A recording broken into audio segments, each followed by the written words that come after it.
क्या कोई विकलांग बालक पूरे राज्य को झुका सकता है? क्या शब्दों की शक्ति तलवार से भी तेज हो सकती है? जानिए उस बालक की कथा जिसने इतिहास बदल कर रख दिया, अष्टावक्र। बहुत प्राचीन काल की बात है। भारत भूमि पर आर्षि मुनियों का युग था।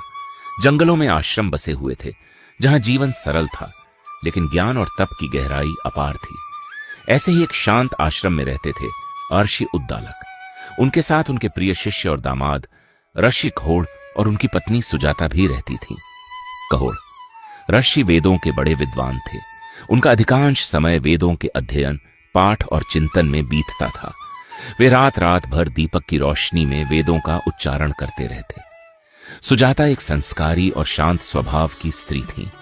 वे अपने पति की सेवा करती और आश्रम का कार्य संभालती। कुछ समय बाद सुजाता गर्भवती हुई। आश्रम में सभी लोग बहुत प्रसन्न थे।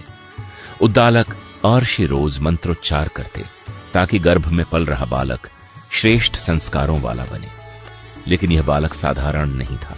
वह मां के गर्भ में रहते हुए बाहर की बातें सुनता, समझता और मनन करता था। वह वेदों के शब्द नहीं, उनके अर्थ को ग्रहण कर रहा था। एक रात कहोड़ आर्षि वेदों का पाठ कर रहे थे। वातावरण शांत था।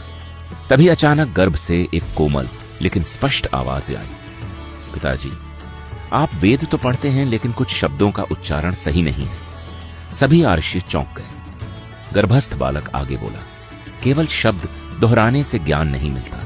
ज्ञान तो आत्मा में उतरता है। सत्य शब्दों में नहीं, अनुभव में होता है। यह सुनकर कहोड़ आर्षि का अहंकार आहत हो गया। क्रोध में उन्होंने कह दिया, जैसे तू वाणी में वक्र है, वैसे ही तू 8 अंगों से वक्र होकर जन्म लेगा।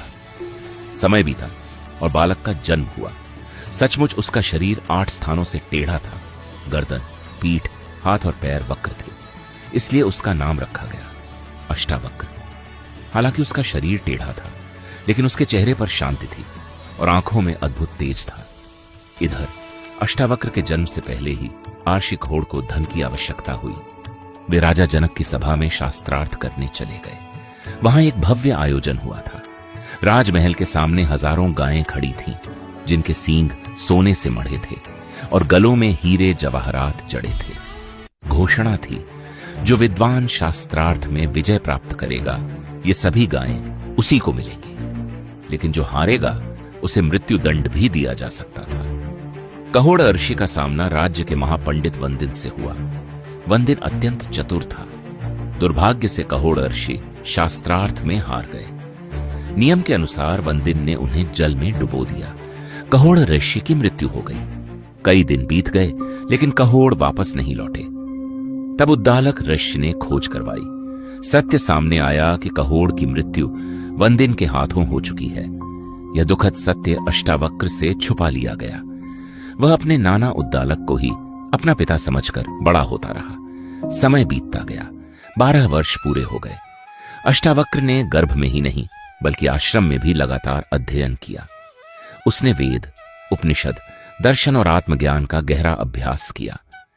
उसकी बुद्धि इतनी तेज हो गई कि लोग उसकी तुलना ब्रह्मा से करने लगे। एक दिन अचानक उसे सत्य का पता चला कि जिसे वह पिता समझता था, वह तो उसका नाना है और उसके वास्तविक पिता कहोड़ ऋषि वंदिन के हाथों मारे गए थे। यह सुनकर अष्टावक्र का हृदय गहरे दुख से भर गया। वह मां के पास गया और बोला, मां, मुझे आज्ञा दीजिए। मैं राजा जनक की सभा में जाकर वंदिन को हराऊंगा और पिता का सम्मान लौटाऊंगा। मां ने समझाने की कोशिश की, बेटा, तू अभी छोटा है।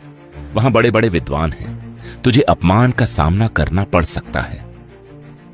लेकिन अष्टावक्र शांत और दृढ़ था।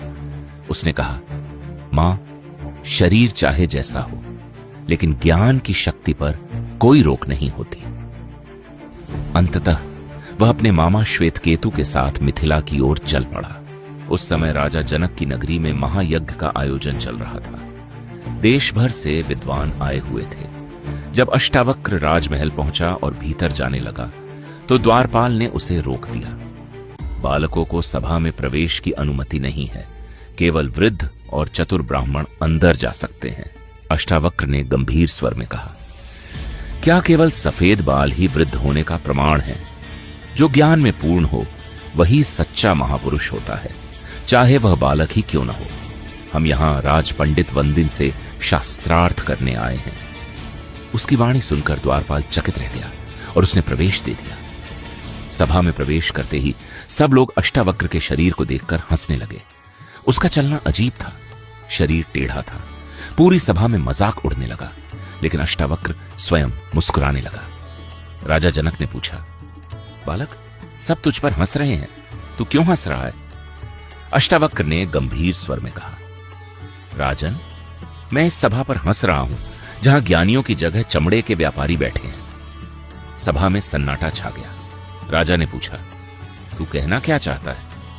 अष्टावक्र ने शांत भाव से कहा, ये लोग मेरे शरीर को देख रहे हैं, मेरी आत्मा को नहीं। मंदिर टेढ़ा हो तो क्या आकाश टेढ़ा हो जाता है? घड़ा टूट जाए तो क्या पानी टूट जाता है? मैं शरीर नहीं हूं, मैं आत्मा हूं। कृपा करके मेरी आत्मा को देखिए।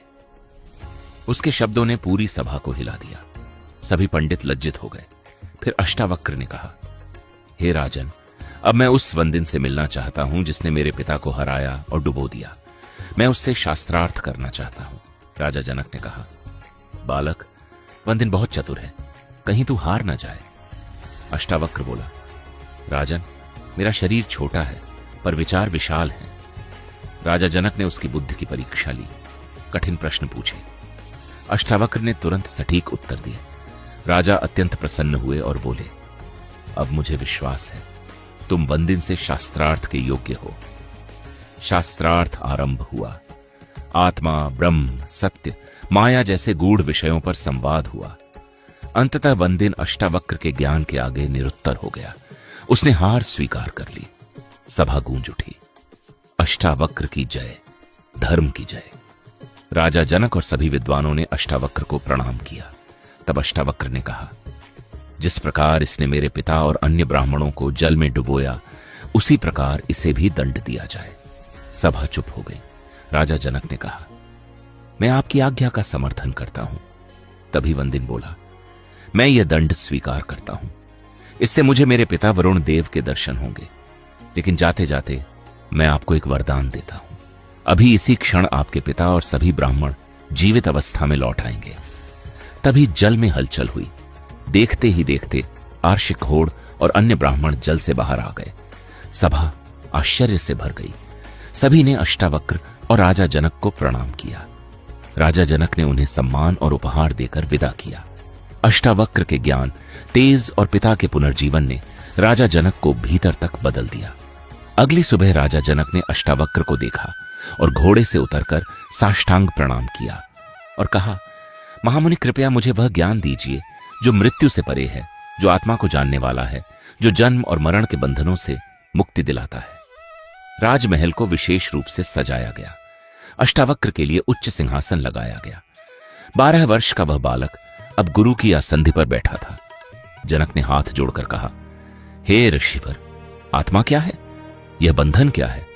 मुक्ति क्या है? तब अष्टावक्र ने कहा, राजन, जब तक तुम स्वयं को शरीर मानते हो, तुम संसार में बंधे हो। लेकिन जब तुम जान लेते हो कि मैं केवल साक्षी हूं, न कर्ता न भोगता, तभी मुक्ति का द्वार खुलता है। आत्मा शुद्ध, शांत, अचल, अजर और अमर है। वह कहीं जाती नहीं, आती नहीं, वह बस है। यह संवाद केवल एक दिन नहीं चला। राजा जनक प्रश्न करते गए और अष्टावक्र उत्तरों में ज्ञान की गंगा बहाते गए। इन गढ़ प्रश्नों और उत्तरों से एक महान ग्रंथ की रचना हुई, जिसे आज हम अष्टावक्र गीता या अष्टावक्र संहिता के नाम से जानते हैं।